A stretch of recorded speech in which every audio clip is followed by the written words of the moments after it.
Are we going? Yes, that's what this means. Are we going now? Yes. Oh, okay.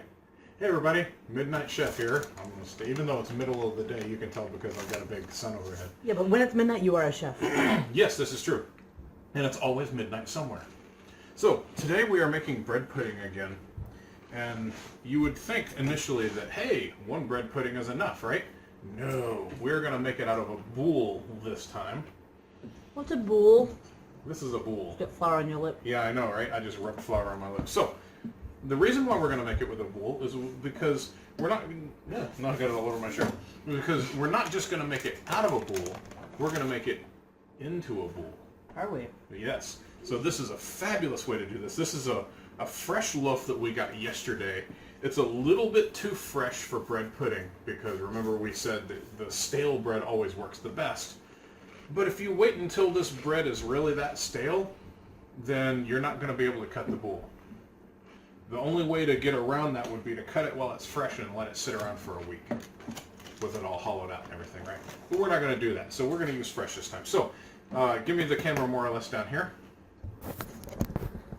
There we go. So I'm going to cut the top. I don't want to cut it halfway. I just want to cut a little piece off the top like this to give it sort of a little bit of a lid. Not much, but enough to be able to get my hands in there. There we go. That's absolutely perfect. Oh my God, that's lovely. Ah, here, give that a smell. Isn't that great? Ah. Smell. Yeah, there you go. So you see I cut about this much off. I don't know how much, I don't know what they can see. You can see it. But I cut about that much off. Now I just need to hollow this out. Now, when I say hollow this out, I don't mean hollow it out all the way to the crust. If you get too close to the crust, then what's going to happen is one of two things. Either you're going to have some holes that you can't, caused by cracks that you can't see here, and your mixture is going to leak out. Not the end of the world, but you want to keep it from doing that, right? Or it's just going to penetrate through and you're going to leak out anyway. So I'm just going to run the knife. See how I'm leaving a little bit of space here, right? I'm going to run that through there like that. There we go. Now I can take this all out in one piece if I want, but I'm going to cut this in strips, kind of like large crouton size things, right? Now you could come in here and, I mean, no, I'm getting myself mixed up now. There is no way to come in on the bottom and cut on that, so you just kind of dig that out with your finger, right? There we go. Got that guy right there. I'll pull that right, and you don't need to be gentle with this because we're going to cut all these into croutons. So it doesn't really matter if you get them, you know, a little bit squished or a little bit misshapen or whatnot, right? As long as you have a reasonable hole in here. That's my oven telling me that it is ready. Now I'm going to get just a little bit more here, but not a hell of a lot. There we go. Perfect. So I want to leave all this space right here. Let's see. Can you? How are we? We're fine. So you see, I've got. No, there we go. I've got it hollowed out, but I didn't go all the way down. There's a little spot right there that got a little. But on the sides, I've still got a little bit on the sides. So you want to keep a barrier there. Now, when I put the batter in here, it's going to soak into the side of the bread as well, right? So. But right now what we need to do is we need to toast these guys. So I am just going to cut them up into large croutons like that and put them on this sheet. There we go. It's important to be extremely precise with this, as you can tell. Sarcasm, strike the cage. I know, right? There we go. Just cut that like that. However, the smaller you cut them, the more toastiness you're going to have because there's going to be more surface area there to get toasted, right? So, just kind of spread them around a little bit like that. Good, good, good. A little bit more here. There we go. Cut these guys in half. That. And turn them to the side. And we're just about done with this. That. Perfect. Now, I'm going to take all these guys, put them in the oven. I like to do it at about 350 because not only do I want to toast them, but I also want to dry them out a little bit. And these are very, very fresh bread, right? Well, day old, but as far as this is concerned, it's very fresh bread. So, this is going to go into the oven. Yep, that's done. Until they're nice and toasty. So, I'll be right back as soon as they're done. Probably take about, I don't know, 10-20 minutes. Okay guys, we are back. We have toasted croutons. Yay! Alright, so we need to put them in our bowl, and we also need to make the batter. So I am going to start by doing something I didn't do last time. I want to make sure I do it first this time. We're going to put chocolate and cherries in this one. And I think there were some chocolate chips over there on the table. Yeah, there you go. Right there. So we're going to put in some 60% chocolate chips. Like a nice and dark, right? I don't think milk chocolate would do as well in something like this, but No, hey, not really. I think it's personal preference too, right? Sure. As in, I'm giving you your opinion. Milk chocolate would not help. So I'm just going to put some in the bottom here. I'm not only going to put some in the bottom, and I'm not even going to measure these for the recipe to tell you how much to put. Just put some chocolate in there, right? And the cherries are around here somewhere. They're at your knees. They're at my knees. I didn't know I had knees. Are you sure? Are you sure? Your knees, not your ankles. Well, I didn't see them at my knees, so I went to my ankles. Okay, so we got some just regular dried cherries here. You can get the lovely bulk tart cherries if you like. I want to sprinkle just a few of these down on the bottom. Now, I'll take these croutons. Here, let me move this stuff aside. Can you really see what I'm doing here? Well, yeah. So just take these guys down in there. You're going to pack them all back in as best you can, even crunching them down like you did the last time, right?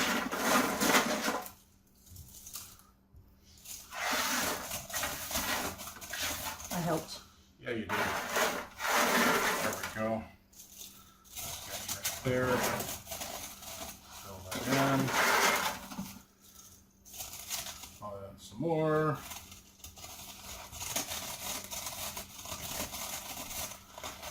So to kind of recap a little bit, it's been half a day for us because we kind of did some other things, and it's only been a couple minutes for you. But to recap a little bit, you could just leave this whole thing out on the counter for a couple of days and let the bread stale up, even on the ball, right? Even on the bowl. Okay. Right there. All right. So now I'm going to take this and just put it back on the paper. No matter what you do, there is a possibility that this might leak when you put the stuff in there. So it's always best to have it on a sheet. I like to put paper down to keep from having to scrub the sheet. We'll put the lid back on in a few minutes. But, as usual, I've forgotten to put more chocolate in. If it's not right in front of me, I forget, right? So I'm going to take some with my hand like this.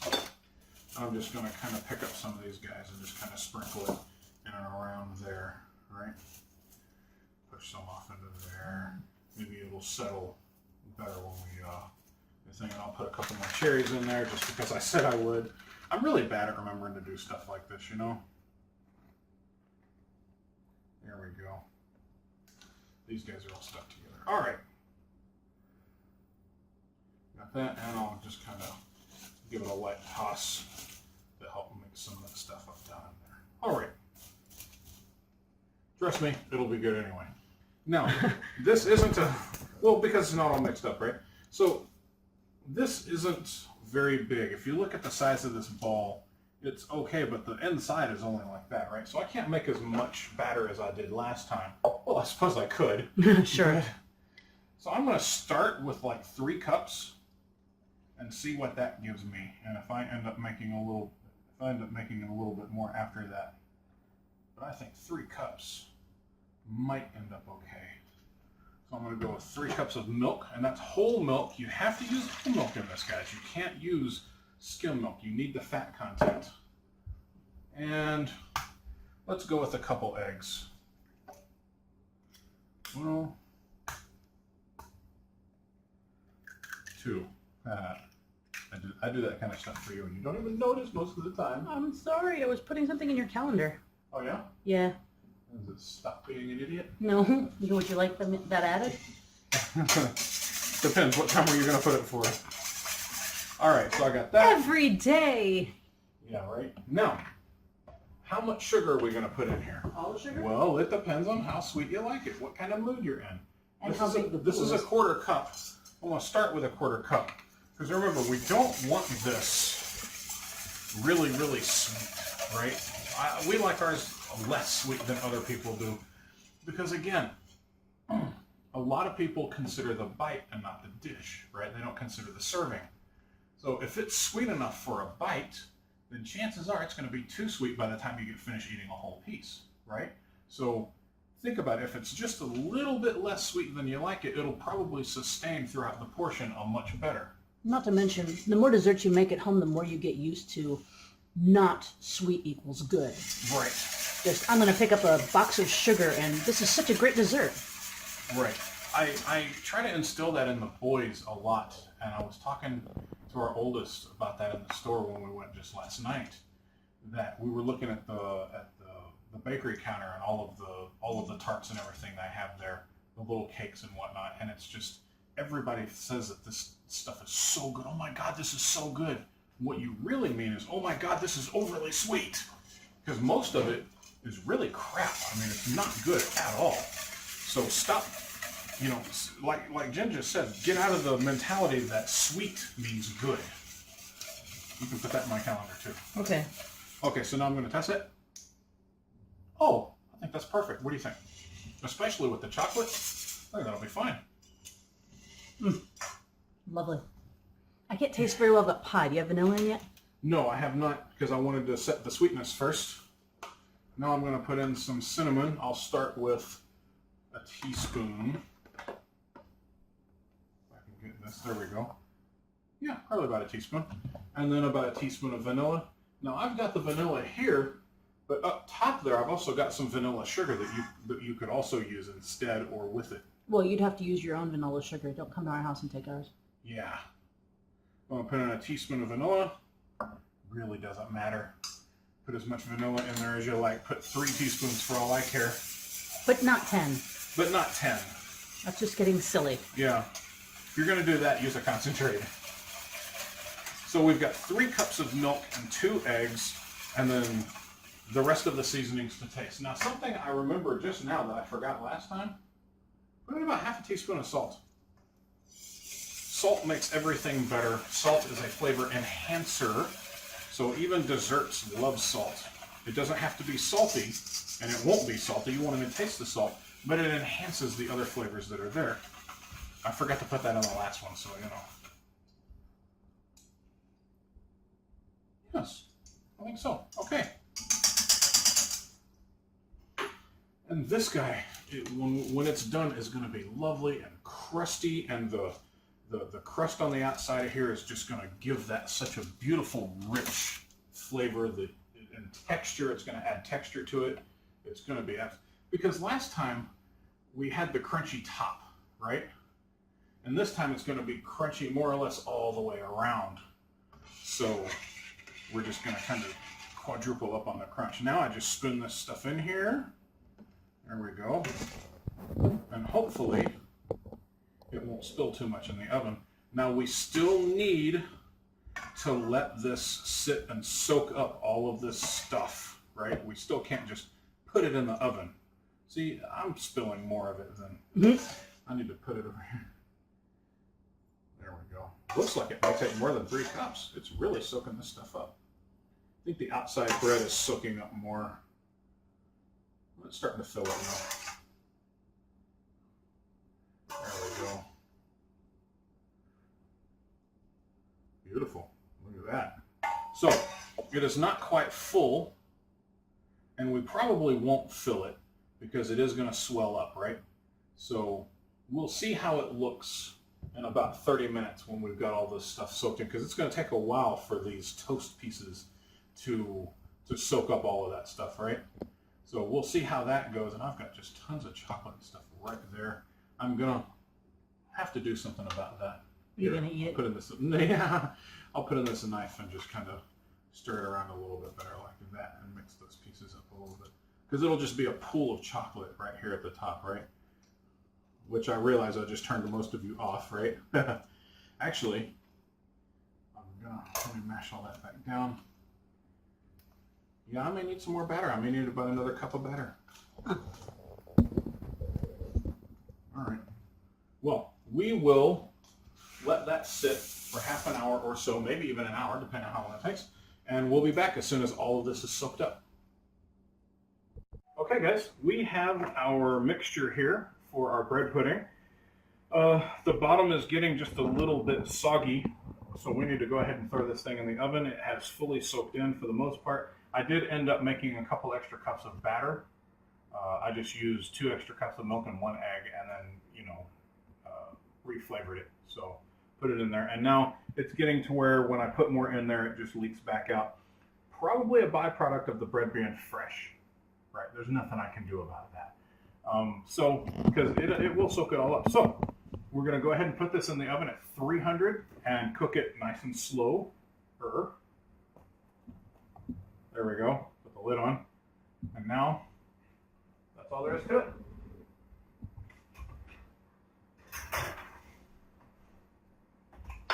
And again, it'll be done when we cut it and spread it open and none of the liquid runs into the middle. We'll come back and show you that again. All right, we have the bread pudding out of the oven, right? And go ahead and tighten in here if you can. And I'll show you that I know it is done because when I cut into it like this and I spread it apart, no liquid runs into the hole. So we are done here. The more observant of you may notice that there was a lid on it when we put it in there, and the lid is gone now. That happens sometimes when you make bread pudding. What happens is when you check it, sometimes the stuff doesn't come up and seal the lid to it because there's not enough in there. So you end up taking it off and eating it with honey. Occupational hazard, what are you going to do? So, even if you like this warm, I would let it sit for an hour because the pudding still needs to set right? You notice we did get a little bit of leakage here, but that's all right. Like I said, it was because we didn't fully prep the thing. This is more of a last minute thing that we decided to do, right? But it's still going to be absolutely fabulous. We just lost a tiny bit of stuff. We are going to put this in the fridge and I'm going to eat it in the morning for breakfast. Probably everybody else will too. And when you eat this, you just slice it, right? You'll slice it in half, and then you'll slice slices off of that, and you'll have this lovely crusty bready thing on the outside, and then the lovely sweet thing on the inside. Absolutely beautiful. So you're going to have 2 different textures. By the time this sits in the fridge, it'll be crunchy, but it'll still get a little bit chewy, right? And then you'll have the soft custardy inside, and then you'll have the chocolate and the cherries, and it's absolutely beautiful. A lot of presentation. Yes, this is absolutely gorgeous. I love doing bread pudding like this. We don't do it often because we don't end up with the bowls as often as we end up with the baguettes. But this is an excellent one. Also, as another note, another way you can do this is to pan fry it. We had this discussion with people in Paris about this, right? And the discussion itself isn't really important, but this is what French toast is. If you can take a nice baguette or a nice rustic, crusty bread like this and put it in some nice slices and make the exact same batter, only soak the slices in the batter, right, until they're soaked up. You don't just dip it. You soak it up until they're nice and full of the batter, and then saute them with a little butter. That's French toast, right? And oddly enough, by the strict definition of bread pudding, it's also bread pudding because bread pudding doesn't designate whether it's baked or sauteed, pan-fried, right? So make some slices. That's one thing that I really don't like about the French toast that we get in this country either is the fact that it's all made with sliced bread and that stuff just falls apart. This stuff will maintain character because it has crust and it's tougher to begin with, and you'll have something you can actually hang on to. So anyway, this is another bread pudding, absolutely wonderful. You can use the chocolate and cherries in the other one if you like, but we really like it with the crust as well. Do you have any parting words on this other than shut up and slice? Other ideas for what they could use in the bread pudding? I mean, cinnamon, obviously. Anything else they'd like to put? So Any fruit? So there are a number of things you could do with this, right? You could give it a little bit more perfumey influence by putting in some cardamom, steeping the cardamom with the milk with some cardamom before you make the batter, right?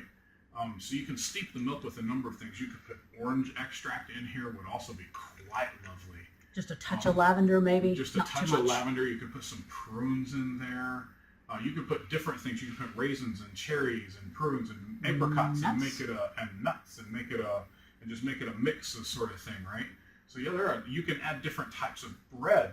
In fact, I've done this in the past where we make something like this with croutons, and you'll put mostly white croutons, but then you can put in some whole wheat croutons and then maybe some pumpernickel or something like that. Just every now and then you'll get this bite that's like, what was that? And it's gone, right? So just you can even give the bread a little bit of dimension by putting different types of bread in there in different amounts, right? So absolutely, there's all kinds of things you can do with it to make it different every single time. Not that I really like to make it different every time. But you could. But you could. So sky's the limit on your imagination. Just make it logical. Don't put like anchovies or cilantro in there. I don't care what Southwestern cooking says. And just make a good custard and follow the principles, and everything else is just arguing over flavoring. So, yeah, that's good. That's all I got.